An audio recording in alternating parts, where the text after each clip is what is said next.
Bravo à ces filles pour leur courage. Aujourd'hui, voilà, on voit un signal fort à la direction. Un signal tout habillé en noir. Alors donc voilà ce que fait Mittal aujourd'hui. Mittal le fossoyeur.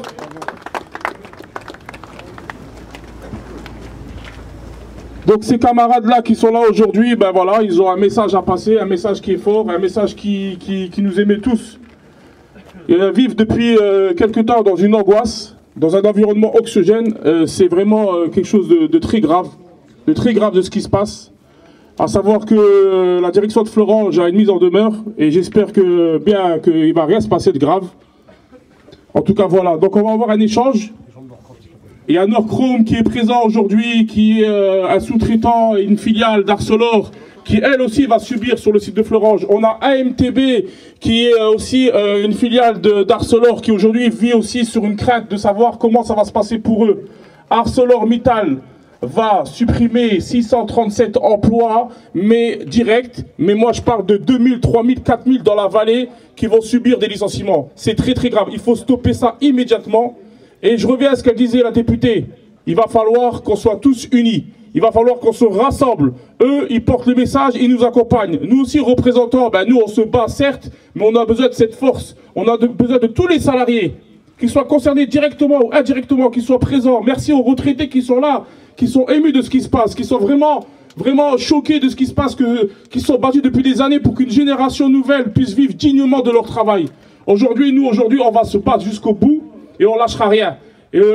Mais à vous tous de prendre une responsabilité, de passer le message autour de vous. De se dire qu'il ne faut pas avoir peur de venir. Comme ces femmes qui sont venues aujourd'hui tout habillées en noir, poser un cercueil ici devant le député qui est avec nous. Mais Mittal, j'espère qu'en haut de sa grande tour, bah enfin c'est sbire, voyez bien que c'est grave ce qui se passe. Donc je vais passer le message. Et si la lettre, vous souhaitez la lire? Oui. Ok, donc la lettre, vous l'avez ou je vous la donne? Vous l'avez. Donc voilà, je remercie à mes collègues d'être venus. Voilà, donc la lettre, vous l'avez? C'est Olivier qui l'a lu? Chacun un tour. Ok. Ah, je vous laisse. Mesdames, Messieurs, Madame la députée, chers collègues, de la part des salariés condamnés par ArcelorMittal, lettre ouverte à la direction, aux élus et aux autorités compétentes. Nous, salariés désignés comme cible à déplacer dans le cadre du projet de délocalisation, refusons de rester silencieux face à l'injustice qui se prépare. Derrière des tableaux Excel, les grandes annonces et les soi-disant stratégies de transformation, ce sont des vies, des parcours, des savoir-faire qu'on balaye d'un trait de plume. Nous sommes ceux que la direction appelle désormais les localisables. Une étiquette froide, technocratique, qui masque une réalité brutale. La suppression programmée de nos postes ici en France au nom d'une logique purement financière.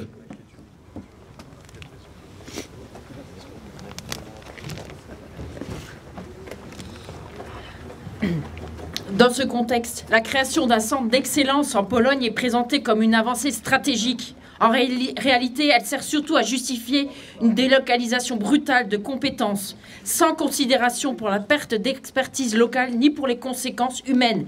Ce centre n'est qu'un écran de fumée destiné à réduire les coûts, sans garantie de qualité ni de pérennité.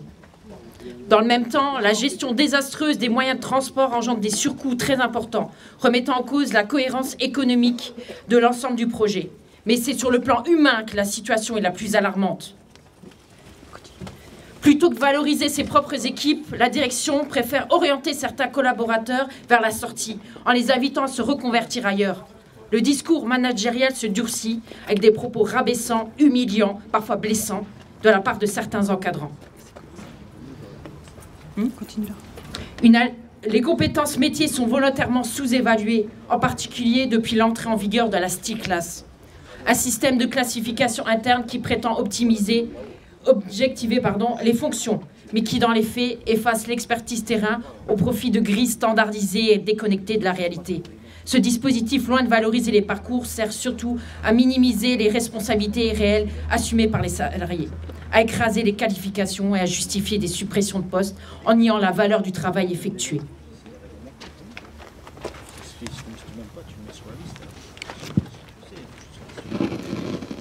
Et une réalité révoltante se confirme. Encore une fois, ce sont les opérationnels qui payent le prix des mauvais choix stratégiques décidés en haut lieu. Le CODIR reste, lui, intouchable, malgré les aberrations organisationnelles et économiques constatées. Nous, les opérationnels, voyons nos postes supprimés suite à leur décision. Pire encore, ce sont certains membres du CODIR de notre propre département qui ont donné nos noms pour la délocalisation. C'est ça l'esprit d'équipe pour le CODIR? C'est cela la reconnaissance du travail accompli, de l'expérience, de l'implication? C'est une trahison déguisée en stratégie.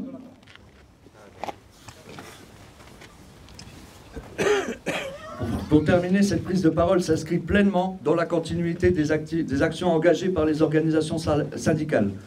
Nous, salariés directement concernés, joignons nos voix avec leur pour dénoncer une politique sociale brutale et pour appeler à une mobilisation collective contre ce projet injuste.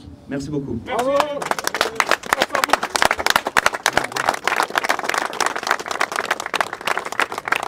Merci beaucoup. Ben, je pense que voilà, ils ont pris leur courage, ils sont là et on va se battre.